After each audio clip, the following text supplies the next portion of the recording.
Assalamualaikum warahmatullahi wabarakatuh. Alhamdulillah wassalatu wassalamu ala Rasulillah. Amma ba'd. Kita mulakan sambungan bab yang kedua di dalam Daurah Al-Balqi bagi manuskrip Masalihul Abdan wal Anfus ini dengan selawat. A'udzubillahi minasyaitonir rajim. Bismillahirrahmanirrahim. Allahumma salli ala sayyidina Muhammadin al-Fatih lima ughliqa wal khatim lima sabaqa nasiril haqqa bil haqq wal hadi ila siratikal mustaqim wa ala alihi wa sahbihi haqqa qadrihi wa miqdaril azim wa sallallahu ala sayyidina Muhammad wa ala alihi wa sahbihi alhamdulillahi rabbil alamin. Apa khabar teman-teman Allah sekalian pada kali ini, kerana kita akan sambung pada bab yang kedua. Daphne, Mizan, Nisa, Kak Zaid sudah bersedia di atas talian. Baik, so kita akan sambung pada bab yang kedua. Anda dah banyak bertanya tempoh hari. Kita akan sambung pada bab kedua. Pemeliharaan kesihatan psikologi, yakni jiwa. Bab kedua. Dua. Bab apa? Pemeliharaan kesihatan psikologi. Pemeliharaan kesihatan psikologi yang dibahas oleh Al-Balqi. Al-Balqi. Baik. Teman-teman yang Allah sekalian, para terapis, coach muslim yang dilatih secara profesional oleh Cik Terengganu Konsultansi yang Allah sekalian. Maka kita akan pada bab yang kedua. Ini penting buat catatan pemeliharaan kesihatan psikologi jiwa.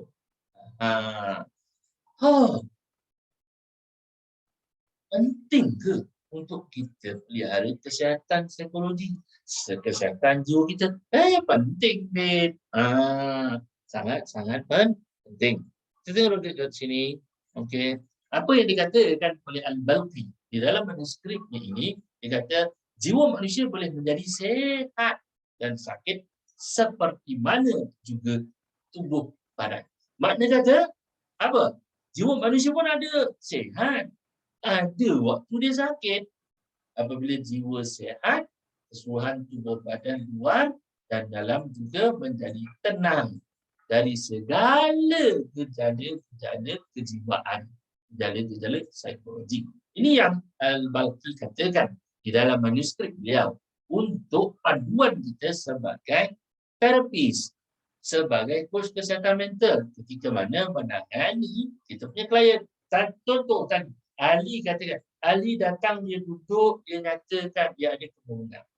Maka berpandukan Al-Balqi kata, kena tengok kena tengok individu itu. Ada dua area. Nak tengok apa dua area tersebut? Ahli kemurungan dan kita tengok dekat situ as a coach kesihatan mental maupun terapis, kena tengok apa? Ada dua dekat ahli ni. Dia ada gejala fisiologi dan ada gejala psikologi. Maka menyebabkan dia tak boleh tidur malam, terganggu, insomnia dan macam-macam hal mengganggu tubuh badan dia sehingga tidak enak untuk apa? Untuk tidur. Fatty, Nisa, Daphne. Benda ni perlu diteliti ketika menjalankan sesi clinical terapi maupun coach kesihatan kepada apa? Kepada klien kalian. Baik. So, kesihatan jiwa juga dapat dikekalkan dengan dua cara. Al-Balqi kata, ada dua cara. Nak kekalkan, nak pelihara kesihatan jiwa kita ni, ada dua cara. Cara yang pertama, cara luaran, dan cara kedua adalah cara dalaman. Inilah the beauty, keindahan apa yang Al-Balqi kata di dalam manuskrip Masalihul Abdan wal Anfus. Kalau nak jaga kesihatan jiwa kita ni, ada dua. Dia kata, dan ada dua. Apa dia? Baik. Penjagaan ada dua kat sini. Yang disebut apa? Cara nak jaga. Cara satu, luaran. Cara dua, dalaman. Baik. Dua cara. Cara satu. Cara satu.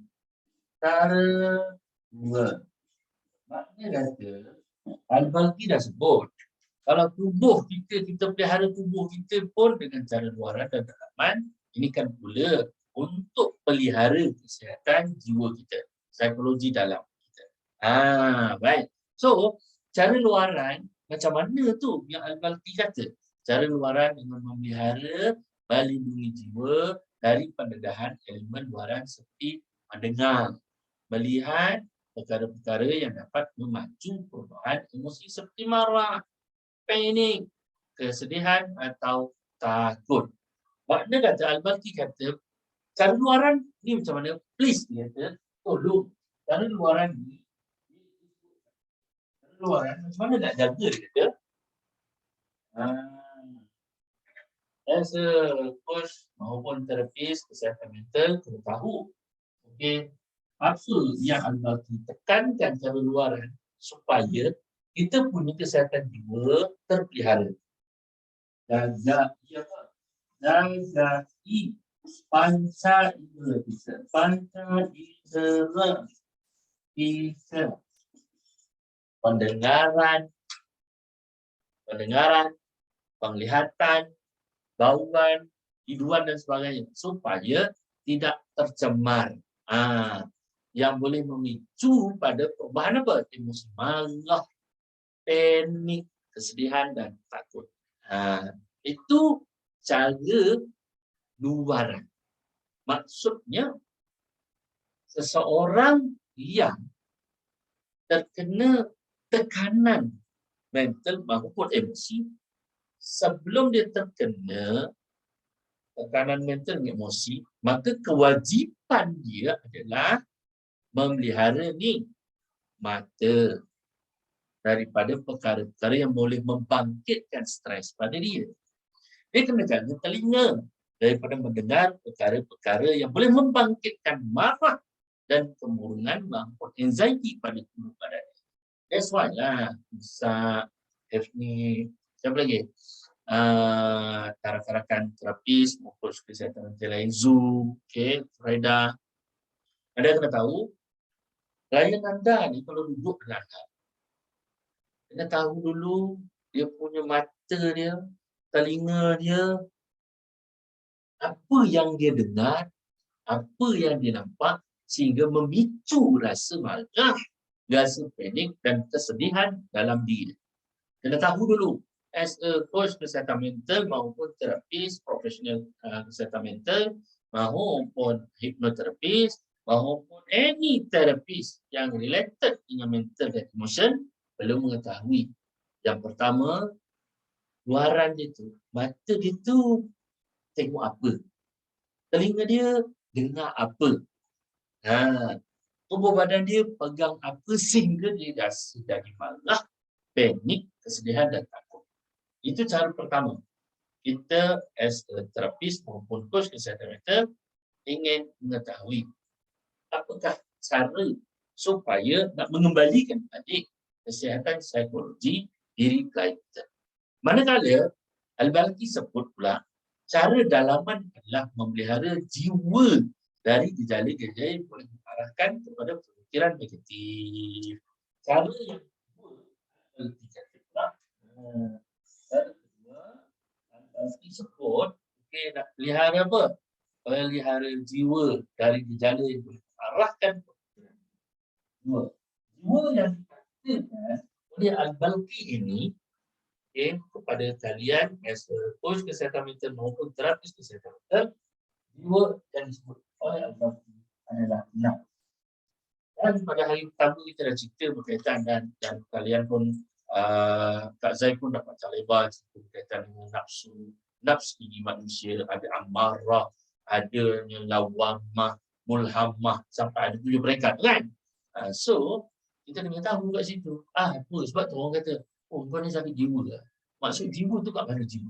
Jiwa tu para terapis yang kata Allah sekalian, jiwa tu terletak ke dalam dan disebut sebagai nafs. Tingkatan nafsu diri manusia itu. Sekiranya dia berada dalam keadaan nafs amarah, keji, sombong, riak, tak berujung, asal dengki manjang, maka jiwa dia memang tak aman. Dari itu teman-teman yang minta Allah sekalian, Al-Balqi kata, kalau kita nak pelihara kesihatan psikologi jiwa kita, peliharalah dengan dua cara. Pertama, keluaran. Jadi pancet kita.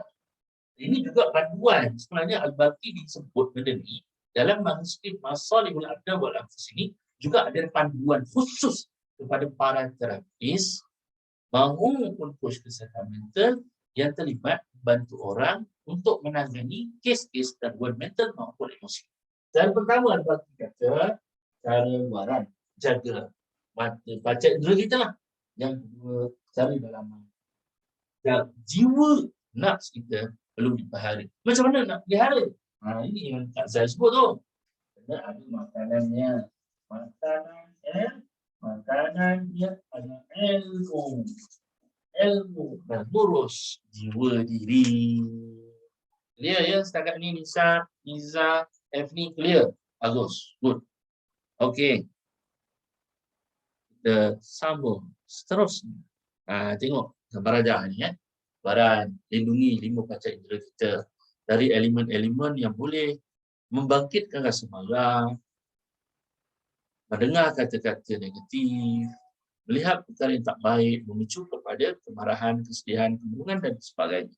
Baik, itu kaedah luaran yang dinyatakan oleh Al-Balqi. Al-Balqi nyatakan juga kaedah dalaman. Okey, pelihara jiwa nafs. 7 peringkat yang kita cerita pada hari pertama tempoh hari. Dari gejala yang boleh mengarah kepada pemikiran negatif. Baik.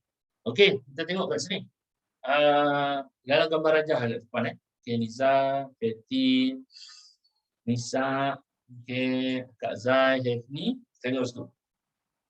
Luaran. Kita tengok gambar rajah ni, ilustrasi. Terjemahan daripada manuskrip Al-Balqi. Dia kata, please tolong kita ni, klien ni kadang-kadang dia datang dalam keadaan begitu dan kita kena tengok as a coach terapis yang menangani beliau, mereka ini, okey, kena tengok luaran, penjagaan 5 panca indera. Dan ini sebenarnya pun kita kena educate kita punya klien. Contoh klien kita dah nak sembuh daripada anxiety kemurungannya, maka kena educate. Please. Contohlah, Ali, lepas dalam masa 40 hari dari sekarang, untuk melakukan perubahan pada diri Ali, apa yang Ali perlu pentingkan? Pertama, penjagaan luaran. Ya, ini mata ini ni. Penjagaan 5 panca dia. Mata, telinga. Kena jaga betul-betul. Telinga, elak daripada dengar benda-benda yang tak bagus, benda negatif. Mata pula, macam mana Cik Kim? Mata, okey. Kena tengok benda-benda yang baik, baca benda-benda yang baik, jangan scroll Facebook, macam Instagram je, yang panas-panas, sensasi je. Tak boleh, kerana dia akan mencemarkan panca indera Ali. Kena educate dia. Kemudian, kerana apa? 5 panca indera ni, 5 panca indera kita gunakan ni, dia akan masuk terus ke dalam hati, qalbi. Tengok kan dalam ilustrasi yang digambarkan oleh Al-Balqi ini. Jaga 5 panca indera dari perkara-perkara yang mendorong kepada rasa sedih, rasa marah, anxiety dan sebagainya. Jaga 5 panca indera dari dengar dan lihat perkara yang memicu kepada kemarahan, kesedihan dan kedukaan. Kerana dia kait rapat dengan sistem dalam. Apa sistem dalam? Iaitu qalbu. Kena ingat tu para terapis yang mata Allah sekalian. Nisa, Niza, Ati maupun Hefni maupun siapa sahajalah yang bertugas dalam profesi kesihatan mental kena memahami panca indera ni ada connection dalam tubuh dalam kita, iaitu qalbu kita. Kerana dalam qalbu itu melahirkan 3 perkara, iaitu sistem kepercayaan diri, apa yang kita percaya pada Allah Ta'ala, tentang rezeki kita, whatever it is, tentang apa yang kita sakit, tentang apa yang kita hadapi dan sebagainya. Dan dia melahirkan tabiat serta imej diri seseorang. Dan dia ada kait rapat dalaman kita, iaitu nafs. Sebab tu Al-Balqi kata bagaimana nak membekalkan kesihatan jiwa. Dari sudut Al-Balqi ini, dia ada 2, cara luaran, cara dalaman. Luaran, jaga panca indera kita. Dalaman, jagalah hati dan nafs jiwa kita. Nafs kena ada ilmunya. Macam Kak Zain sebut, kena ada ilmu, kena belajar. Kita sebagai terapis, kadang-kadang sibuk nak merawat orang kan. Niza. Kadang kita sibuk nak merawat orang, kita nak counsel orang dan sebagainya. Tapi setakat mana untuk diri kita? Kita tengok balik dalam diri kita, waktu Ramadan ni lah pencetus kepada refleks balik diri. Oh, pasal apa lah kendalikan aku? Ada benda yang tak settle, ada benda yang settle. Rupanya kita sebagai terapis ataupun coach kesihatan mental yang membantu klien, rupanya kita sendiri pun kadang-kadang ada benda yang tak settle. Khususnya bab jiwa. Amarah, lawamah, mulhamah, mutmainah, radiyah, mardiyah, kamaliyah dan sebagainya tu. Okay. So, rupanya kita ada tak settle dalam amarah. Hasad dengki dengan orang, fitnah orang. Macam mana kita nak handle klien kita kalau diri kita as a terapis maupun coach ada isu-isu tak settle. Yang akan akhirnya al-balqi kata apa? Mengarah kepada pemikiran negatif maupun pemikiran positif. Baik. Ingat para terapis yang dirahmati Allah sekalian maupun coach kesihatan mental, okey, sekalian, Nisa, Niza, Efni, kena ingat. Inilah cara al-balqi kata bagaimana nak mengekalkan kesihatan jiwa dari sudut pandang al-balqi. Baik. Clear ya? Okey, catat dulu. Betul-betul. Baik, bagus. Kalau kita tengok sini, gambaran ini yang kita ada al-balqi kata konsep masalihul abdan wal anfus. You all tengok sini. Dia punya konsep ni sebenarnya. Ini yang disebut al-balqi adalah pencetus kepada konsep cognitive therapy.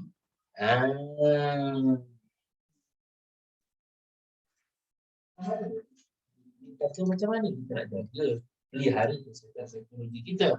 Ada 4. Sebut kan? Tengok kat paparan di depan kan? Ada 4 yang al-balqi nyatakan tersebut. Pertama, you all know. Kedua, dekat tengah-tengah sini lah yang nafs. Jiwa manusia. Nafs. 7 peringkat kejiwaan kita kan? Okey. Pemikiran, kognitif, pemikiran. Lepas tu afektif, barulah emosi. Okay. Emotion, feeling. Okay. Barulah pergi kepada action, tindakan. All tu memberikan pada respon, juga memberikan kepada drive, nafs, drive pemikiran, drive oleh emosi, drive oleh action. Itulah. Ini teori ini sebenarnya teori yang dinyatakan dalam manuskrip Masalihul Abdan wal Anfus ini, inilah dikatakan sebagai cognitive. Dia ada 2 kat situ yang al-balqi kata cognitive, spiritual, dan satu lagi disebut sebagai cognitive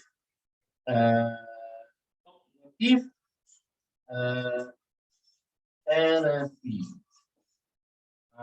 behavior. Makna kata al-balqi dah sebut dah abad yang ke-9 bahawa kalau seseorang itu, klien kita kena kemurungan, kena gangguan mental maupun emosi, dia perlu melalui 5 proses ini untuk penjagaan semula, kepulihan semula jiwa diri orang yang kena gangguan mental dengan emosi.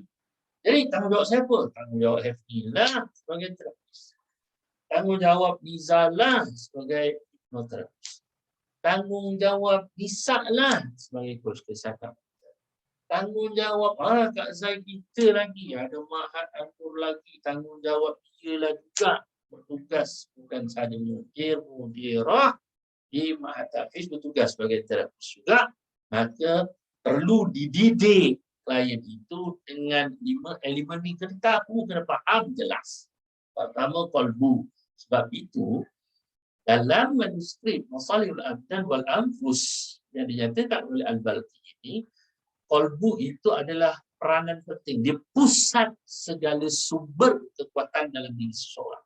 Dan sumber elok tak baik pun berada di kat situ. Pada daurah yang pertama kita dah cerita kan, asas berkaitan dengan kejiwaan, gangguan kejiwaan diri manusia ini, asasnya Al-Balqi ambil apa? Dalam ayat surah Al-Baqarah ayat 10. Fi qulubihim maradun fazadahumullahu maradan, sampai akhir ayat.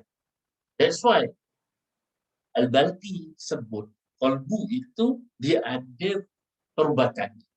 Dia sebut sebagai tibil qalb, perubatan mental. Bagi Al-Balqi, mental itu bukan di sini, tapi mental itu lebih jauh yang ini berkaitan dengan hati. Manakala dia ada connect dengan nafs, jiwa diri manusia yang disebut oleh Al-Balqi tib ar-ruhi, perubatan rohani maupun psikologi. Baik. Okey, pemikiran tib al-aqal, perubatan pemikiran. Barulah pergi pada emosi, lahirkan perasaan dan tindakan. That's why kalau orang itu sakit, dia asyik sakit macam, kita kena tengok dekat hati dia. Banyak ni penyakit hati. Contoh, ada orang tak senang dengan hidup orang. Dia ada masalah kolbu. Dekat kolbu ni ada masalah. Ada hasid, menjadi penghasad nanti. Orang yang suka mengkhianati orang, suka membuat hasad dengki pada orang. Tidak di punya hati ni. Hasad dengki. Kata Allah sekalian, kalian bila klien datang, kalian kena membaca jugalah. Klien-klien datang ke kalian ni, apakah dia telus hatinya untuk dirawat atau bagaimana? Atau ingin mencuba-cuba anda punya ilmu dan sebagainya. Berhati-hati. Sebab tu, dalam proses gambaran Al-Balqi ini, dia sebut, dia kepada kita Nisa, kepada kita ni yang bertugas dalam bidang-bidang membantu orang seprofesional ini, kena melalui 5 perkara lah. Baik. So, kena ajarkan juga 5 perkara ini kepada klien. Ini yang sangat sukar. Dia nak kena latih 40 hari. Ni 40 hari Nisa. 40 hari Nisa. Kau main-main. Nak kena strukturkan balik hatinya, kolbunya tu. Setting belief baru. Apa dia percaya, tabiat baru dia. Lepas tu nak jiwa dia kena ada pendidikan kejiwaan. Mengenali nafsu amarah macam mana, nak menangani, menguruskan macam mana. Lepas tu dia kena ada ilmu pemikiran kognitif, emotion dan tindakan. Kurang-kurang 5 pertemuan berdasarkan pada 5 step yang dinyatakan oleh Al-Balqi. Step pertama, qalbu. Step kedua, nafs. Step ketiga, pemikiran kognitif. Step keempat, emotion, afektifnya. Dan yang kelima, action, tindakan dan tingkah laku, behaviornya macam mana. Makna kata setting sebagai coach kesihatan mental maupun terapis profesional dalam bidang kesihatan mental bukan perkara main-main, bukan mudah. Senangnya jadi coach kesihatan mental. No.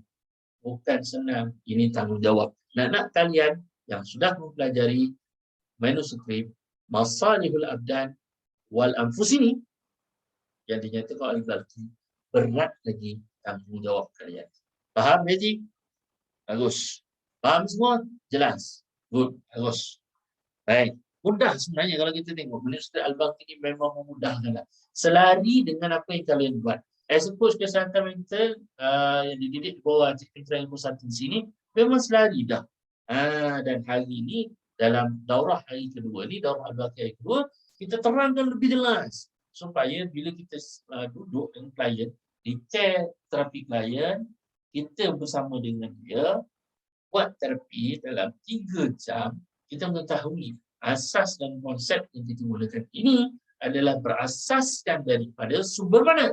Al-Balqi Masalihul Abdan wal Anfus. Pada abad berapa? Abad ke-9. Clear. Mantap. Bagus. Good. Okey. Teruskan lagi. Aha. Kita ambil contoh lah. Kita main-main dengan contoh.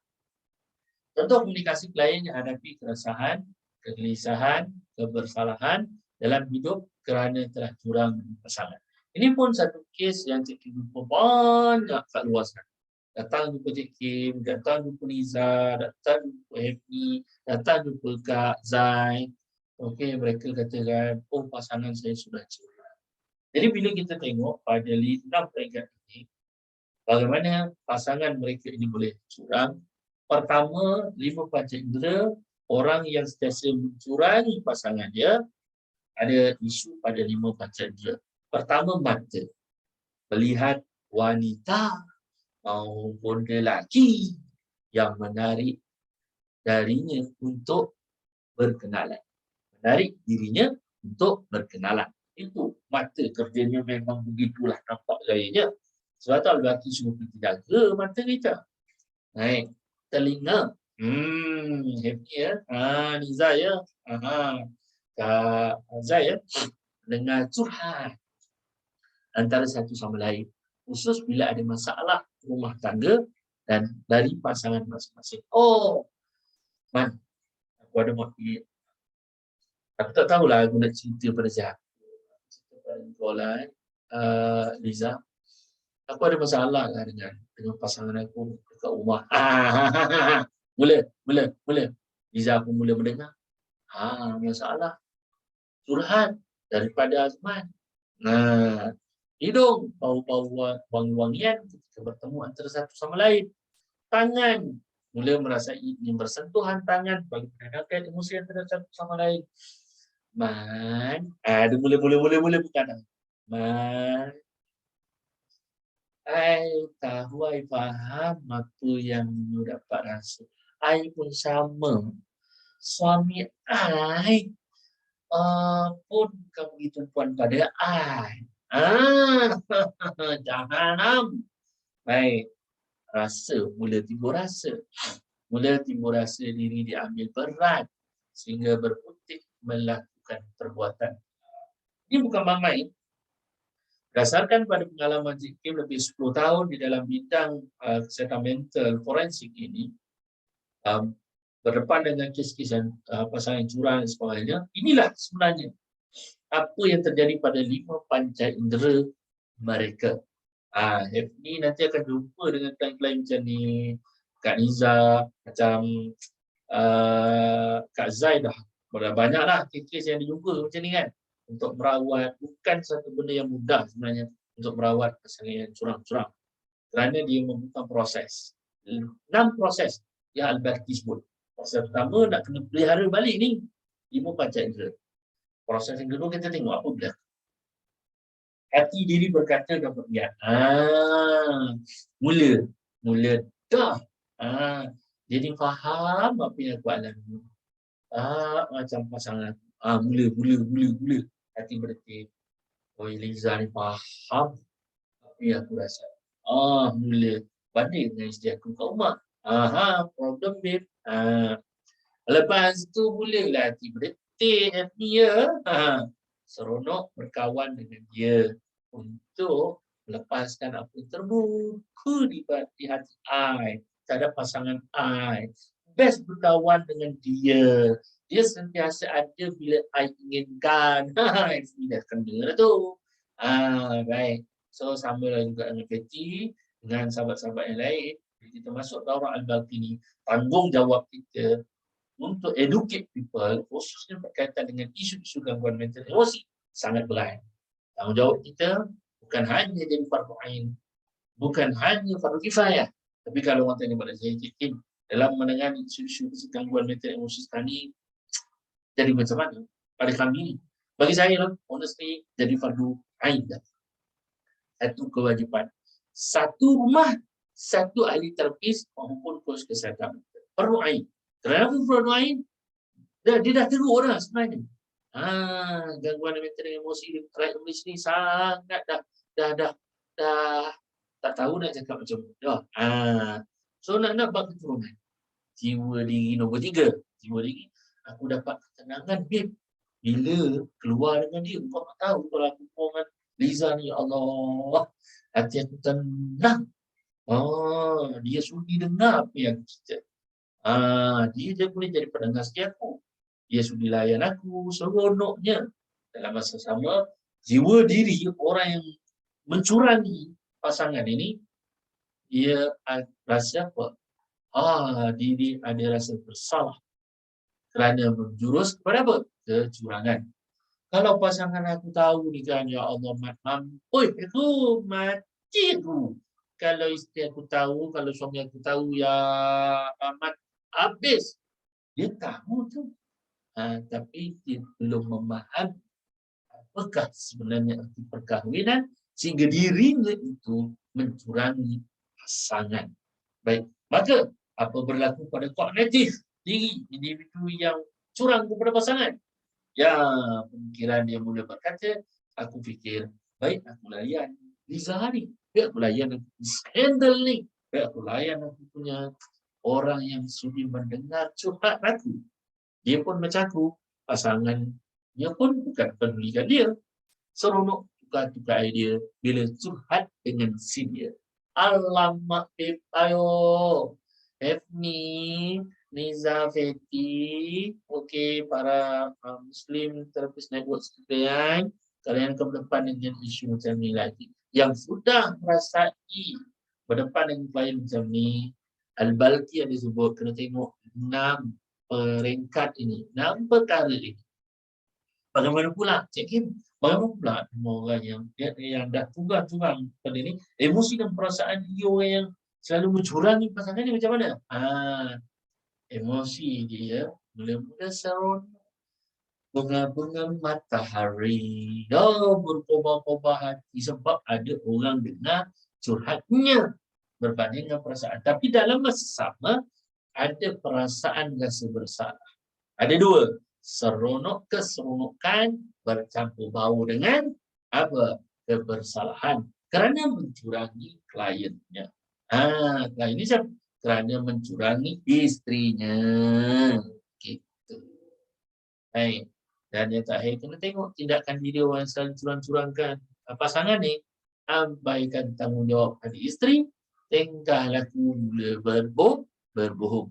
Inilah dia. Bukan senang ya, hati Feti untuk menangani individu-individu yang curang di belakang pasangan. Kes ini sangat tinggi dekat Malaysia, tapi senyap-senyap aja. Baik. Yang senyap-senyap ini lagi bahaya. Baik, clear ya? Para terapis Muslim dan juga coach kesihatan mental untuk percontohan komunikasi klien yang ada perasaan ini. Okey, clear. Bagus, good. Catat ya, supaya kalian boleh tahu bagaimana nak menanganinya nanti. Supaya Al-Balqi kata pada bab kedua ni, supaya pelihara kesihatan psikologi diri, jiwa diri. Baik, bagus. Okay. Abu Zaid juga mengetengahkan akan konsep apa muhasabah diri. Maknanya kalau dah ada lah.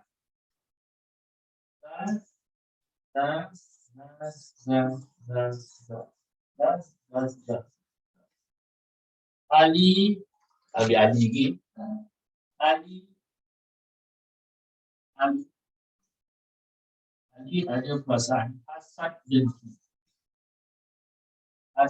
dengki pada kawannya, tak boleh lebih daripada pelbagai aspek ilmu kata tak, dia tak boleh lebih.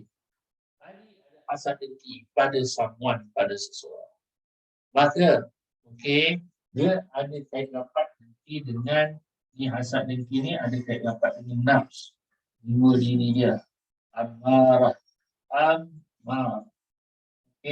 akan pergi kepada kognitif nanti, pemikiran. Maka Al-Balqi ada sebut dalam manuskrip Masalihul Afdal wal Anfus, jadi orang-orang yang ada isu hasad dengki, mungkin jugalah kita Cik Kim sendiri ada rasa hasad dengki pada orang, nak kena orang dan sebagainya, maka okey, perlulah ahli menjalani yang disebut sebagai muhasabah. Muhasabah diri, merenung kembali ke dalam jiwa diri ahli, pasal apalah aku ada sifat-sifat hasad dengki pada manusia, hasad dengki pada orang. Sebab itu Abu Zayyad mengetengahkan konsep muhasabah diri dan redha apa sesuatu itu harus memahami bahawa ini adalah sifat menjadi kehidupan manusia sentiasa melalui ujian dan dugaan. Hari kita muhasabah diri, ya Allah, pasal apa aku ada hasad dengki pada orang, ya Allah. Dan ini hasad dengki yang ada pada diri aku ni, wahai Allah, ini adalah ujian besar pada hasad dengki yang ada pada hari ini adalah disebut sebagai ujian besar pada diri anda. Tak mudah ya. Sebab itu Abu Zayyad Al-Balkhi kata, whatever it is yang berlaku dalam hidup kita, muhasabah balik, tengok balik. As opposed kesihatan mental maupun terapis, kena tengok. Bila kita rawat orang sebenarnya, kita reflect diri kita balik. Kita tengok diri kita, ya Allah, oi, macam ni punya orang yang ada kekurangan. Macam ni punya orang-orang yang ada keresahan, kebimbangan. Oh, macam ni punya klien yang jenis curang-curang pada pasangan. Allahu Akbar. Insaf diri, muhasabah kembali pada diri. Supaya kita sebagai coach kesihatan mental maupun terapis tidak mengikut tabiat atau tingkah laku klien-klien yang seperti ini. Kita tak salahkan klien, jangan salahkan klien sama sekali. Kerana klien dia mungkin ada perkara yang unfinished business dalam hidup dia yang tak selesai. That's why terkena gangguan emosi dan gangguan mental. Clear happy ya? Bagus, good. Clear ni saya? Bagus, good. Baik. So, apa lagi Al-Balkhi kata? Bagi berdepan sebarang isu yang boleh memicu gejala psikologi, seseorang harus belajar untuk mengendahkan, ambil peduli segala elemen yang sangat menjadikan. Ianya boleh dilakukan dengan melatih diri untuk bertolak ansur terhadap sesuatu pengalaman yang menjadikan. Latihan ini memerlukan masa yang kemudian akan berubah menjadi tabiat seseorang. Sebagai contoh, seseorang mampu bersabar dan tidak melawan. Bila mana seseorang provokasi datang kepada dirinya, mereka mampu mendapat kesihatan jiwa, malah kesihatan tubuh yang baik. Maknanya kata, Allah benci ujian besar pada diri nafs jiwa ini adalah hasad. Maka kena tengok balik macam mana timbulnya. Wah, timbul hasad ini macam mana? Ali kena duduk diam diri, tengok pada apa ni, dan menajak kepada Allah, ya Allah, hati aku ni banyak hasad dengki, ya Allah, pada someone, ya Allah. Ya Allah, aku kena tengok balik, ya Allah, dalam diri aku, ya Allah. Mana punca datang hasad itu? Oh, puncanya timbul rasa aku nak semua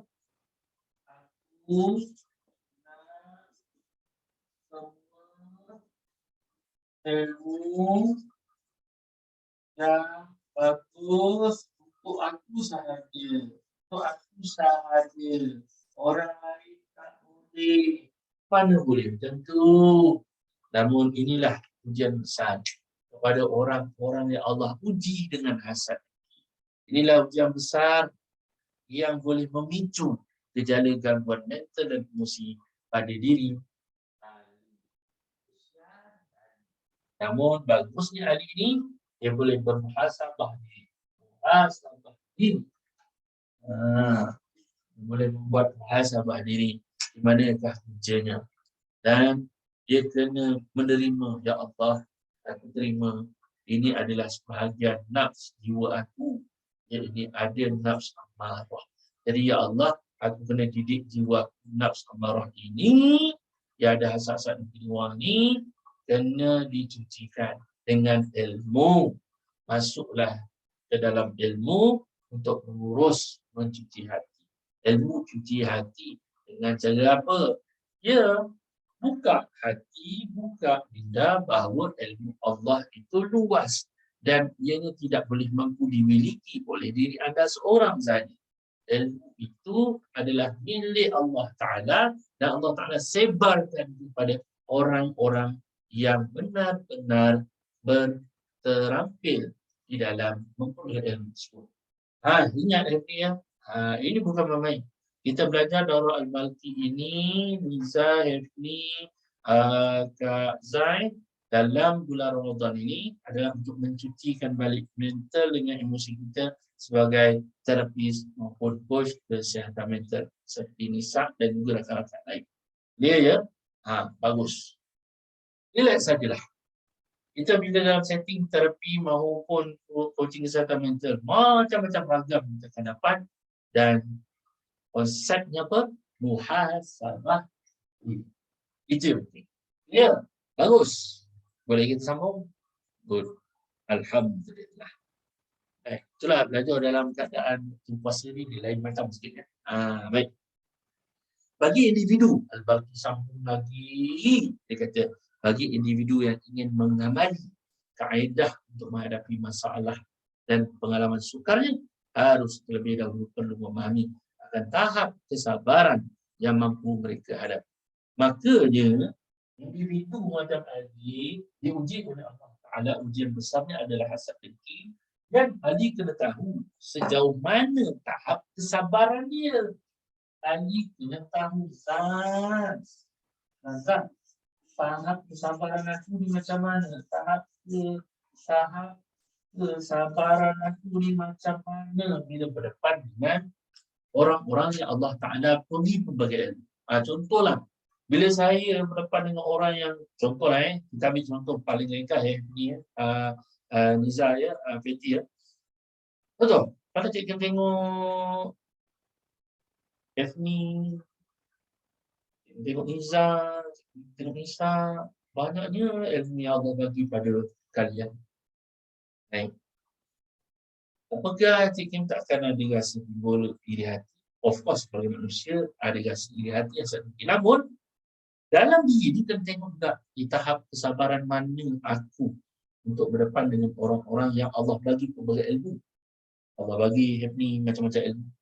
Allah bagi Niza macam-macam ilmu. Tahap kesabaran kita untuk menerima keberadaan ilmu kalian tu macam mana. Itu yang paling penting tu. Tingkat kesabaran itu macam mana, tahap kesabaran. Kita boleh bersabar tak dengan orang-orang yang Allah bagi kelebihan. Kalau kita boleh bersabar, maknanya kata macam lain juga kan. Maknanya kata kalau dia boleh bersabar dengan penyakit-penyakit yang Allah bagi pada dia, cepatlah dia sembuh. Baik. Setiap individu, that's why dalam bab kedua ini, cara nak menjaga kesihatan psikologi diri dalam diri kita, nak jiwa kita. Setiap individu mempunyai tahap ketahanan yang berbeza. Ada yang mampu menjadi tenang. Ada yang mampu menangani masalah dengan sebaik. Ada yang jadi trauma dan mengalah serta tidak mampu mengawal tekanan apabila berdepan dengan masalah maupun ujian. Ini sebenarnya ujian dari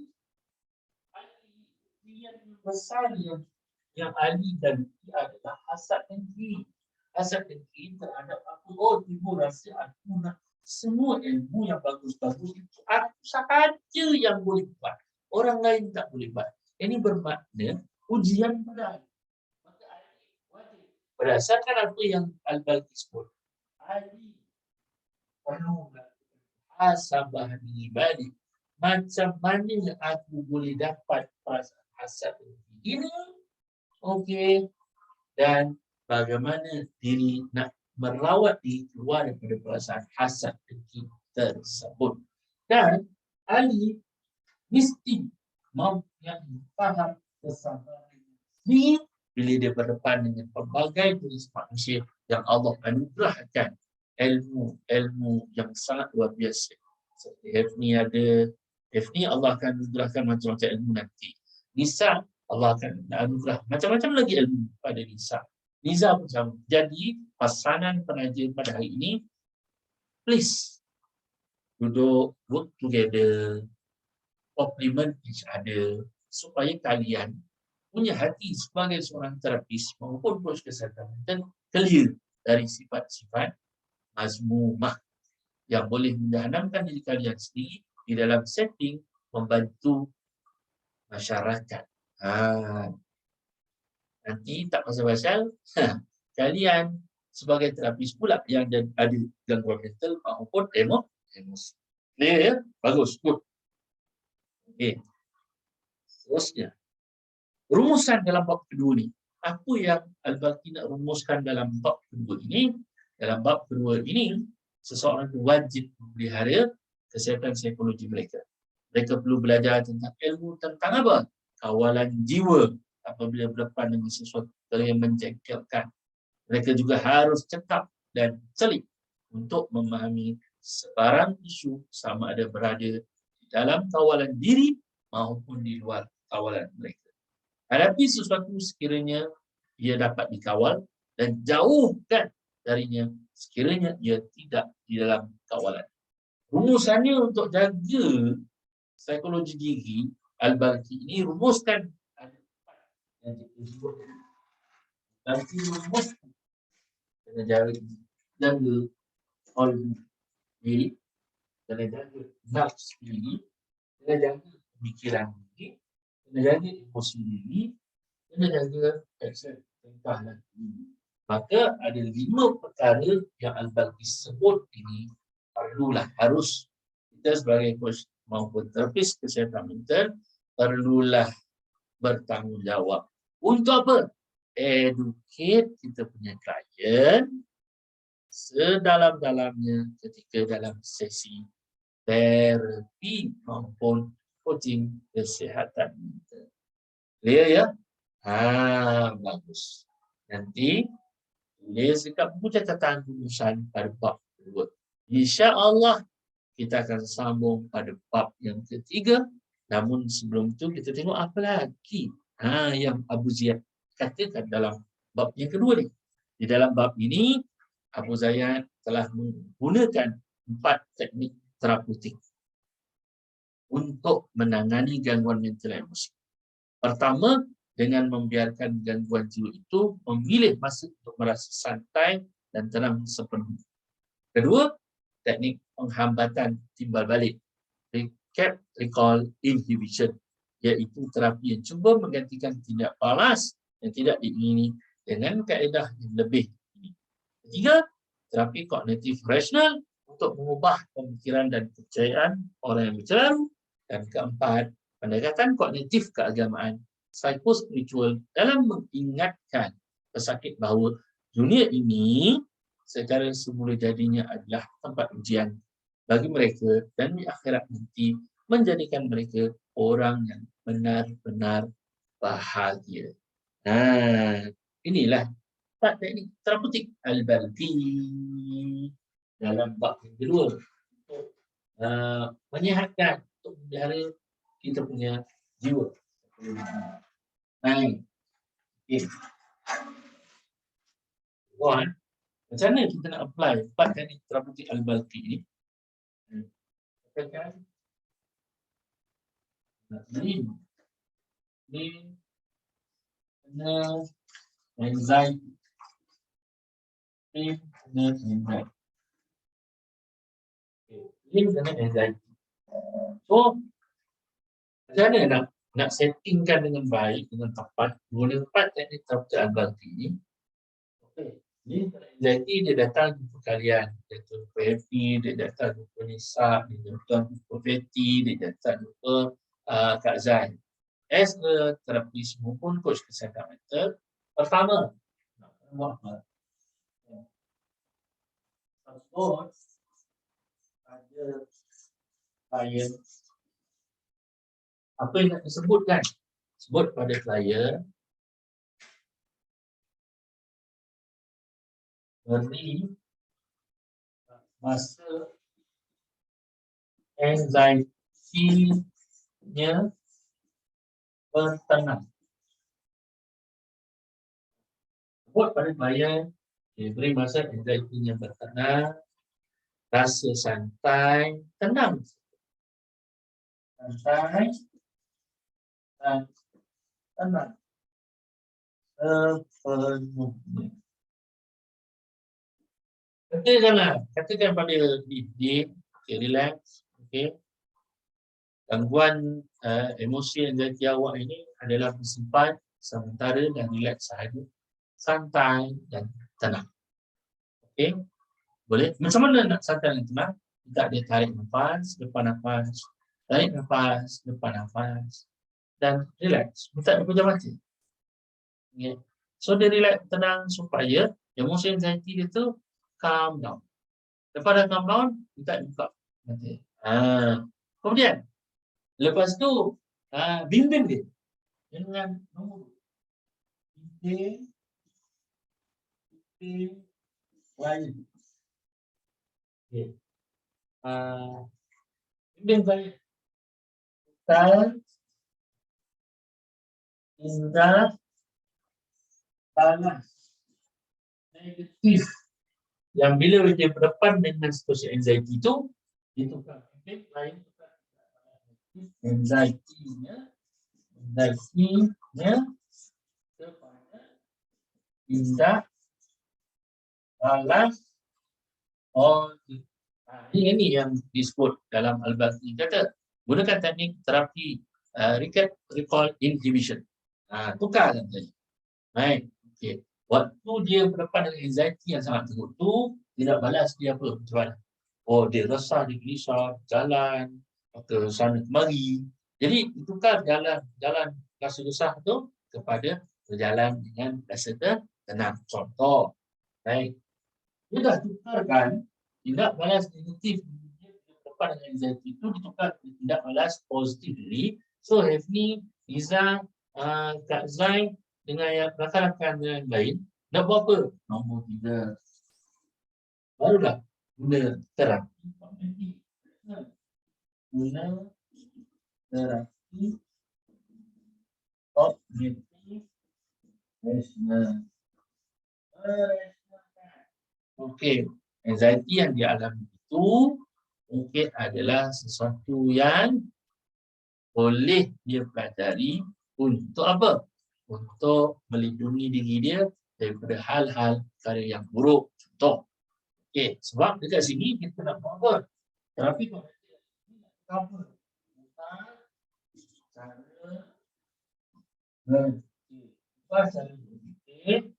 Ubah cara berfikir, okey, dan kepercayaan dirinya. Ubahkannya. Baik, clear. Kemudian nombor 4, barulah pergi kepada guna kognitif psychospiritual. Dunia adalah tempat ujian, akhirat tempat kedamaian. Itu dia. 4 teknik paling simple, paling mudah. Jadi macam mana nak buat, Cik Kim? Sekarang ni saya nak kalian duduk dalam keadaan paling relax, paling tenang. Sudah, Ni dah duduk dalam keadaan paling relax, paling tenang. Nisa dah duduk dalam keadaan paling tenang. Kak Zai dah duduk dalam keadaan paling tenang. Lin, Fena sudah duduk dalam keadaan tenang. Okey, bagus. Sekarang ni saya nak kalian duduk dalam keadaan paling relax. Bagus. Good. Very good. That's good. Sekarang ni, kita akan pergi pada skrip terapi menangani gangguan emosi. Bagaimana cara? Anda sudah duduk dalam keadaan relax dan tenang, buatkan tangan macam ni dulu. Bahu macam ni dulu. Pusingkan kepala. Tangan lonjak. 1, 2, 3. Lepas pusing lagi. 1, 2, 3. Bagus. Okey, sekarang ni duduk dalam paling relax dan tenang. Kita akan pergi pada step yang pertama. Duduk dalam keadaan paling relax dan tenang. Saya ingin kalian tarik nafas dari hidung dan hembus nafas keluar daripada mulut. Dan sekarang perlahan-lahan pejamkan mata anda untuk rasa lebih selamat, selesa dan selamat.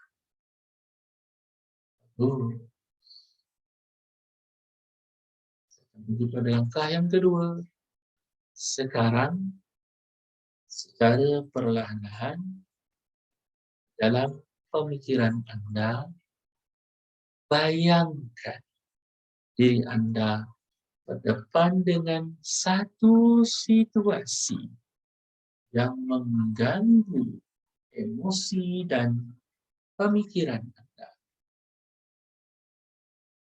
Situasi itu adalah di mana diri anda merasa cemas, panik bila bertemu dengan orang di khalayak ramai.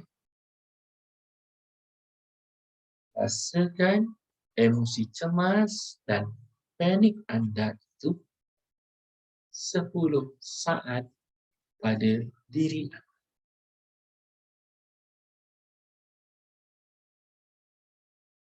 Apabila anda sudah merasai emosi tersebut pada diri anda, anggukkan kepala anda. Sekarang akan pergi pada langkah yang ketiga. Ketika ini, saya membawa gambaran pemikiran anda untuk menerima kehadiran emosi cemas dan panik itu dalam diri anda secara lebih terbuka. Emosi tersebut adalah sebuah emosi yang telah Allah ciptakan kepada diri manusia.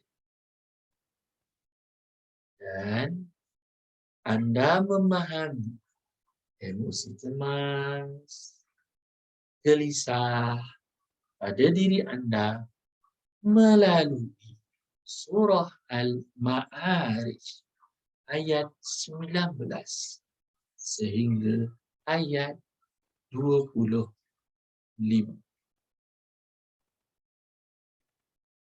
Allah telah menciptakan manusia itu bersifat resah, gelisah.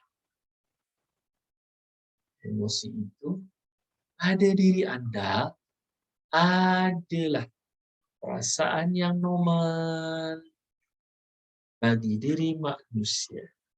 Seperti anda dan saya. Apabila diri anda sudah menerima kehadiran emosi cemas dan panik itu dalam diri anda, anggukkan kepala anda.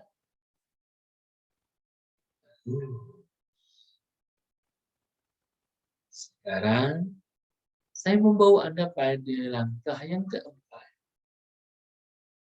Anda fikirkan tindak balas lama anda apabila berdepan dengan emosi cemas dan panik. Tindak balas negatif pada diri anda itu saat ini dalam pemikiran anda. Anda tukarkan kepada tindak balas positif apabila berdepan dengan situasi emosi cemas dan panik. Take your time. Relax. Berterima kasihlah kepada tindak balas negatif yang pernah Anda lakukan, kerana pasti ada niat positif sebalik tindak balas lama Anda.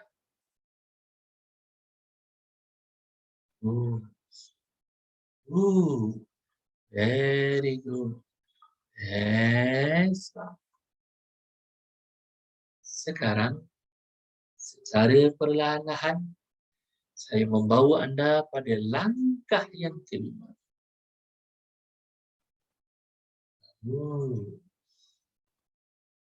Minda anda telah mengubah tindak balas lama kepada tindak balas baharu. Anda boleh lakukan mulai sekarang. Dan ketika ini pemikiran anda menyusun kembali cara untuk berdepan dengan emosi cemas dan panik. Apabila berdepan dengan situasi yang mengundang kepada kecemasan, panik,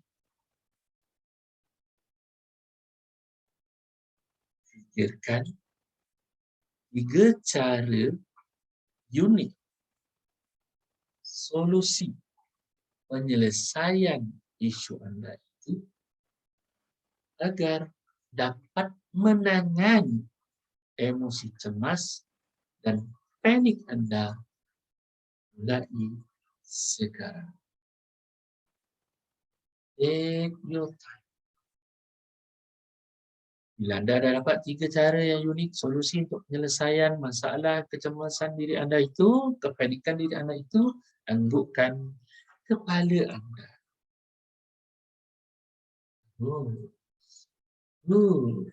Very good.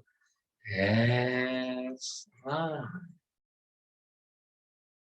Sekarang saya membimbing anda pada langkah ke-6.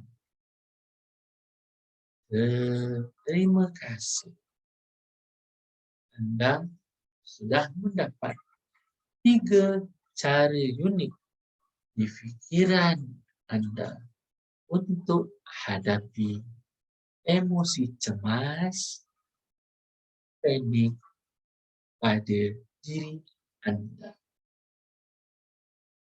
Dan ketahuilah bahawa dunia ini adalah tempat ujian buat semua manusia, termasuk anda dan saya.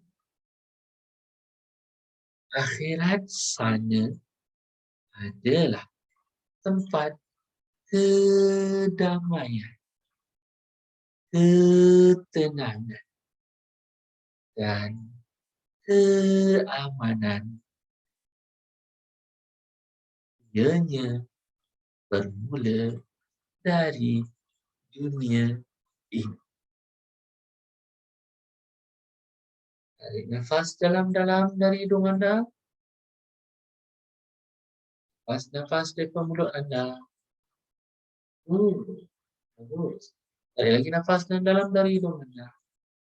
Lepas nafas dari mulut anda. Very good. That's good. Sekali lagi tarik nafas dalam dari hidung anda. Lepas nafas dari mulut anda perlahan-lahan. Dengan perlahan-lahan, bukalah mata anda dalam keadaan sehat, segar, dan bertenaga. Sudah buka mata? Bagus. Okey, Hebni, Feti, rakan-rakan teman-teman yang Allah sekalian, yang lain, Sudah melaksanakan aplikasi teknik terapeutik kat atas diri, Al-Balqi ni kat atas diri sendiri, bagus. Gosok, kedua tangan dah, gosok. Okay.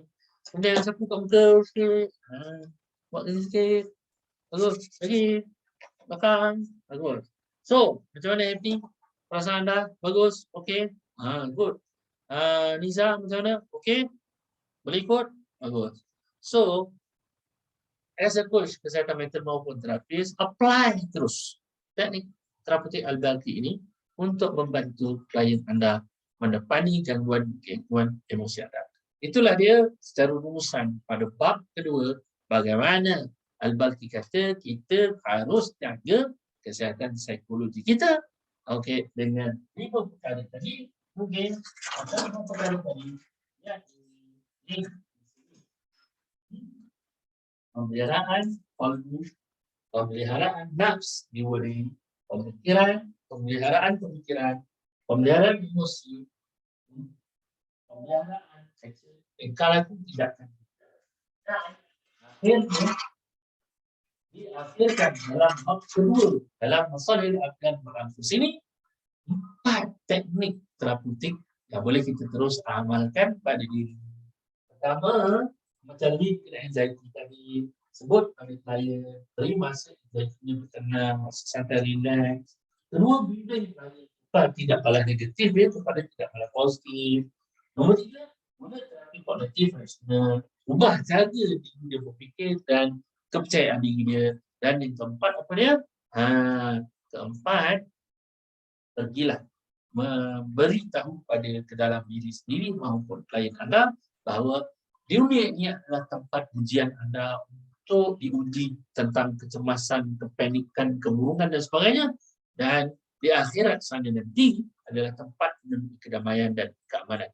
InsyaAllah, selamat terus boleh mengaplikasi kepada para terapis dan coach kesihatan mental yang dibimbing di bawah tim training konsultansi. InsyaAllah kita akan sambung pada bab yang ketiga. Apa kata Al-Balqi di dalam manuskripnya Masalihul Abdan wal Anfus. Wabillahi taufiq wal hidayah.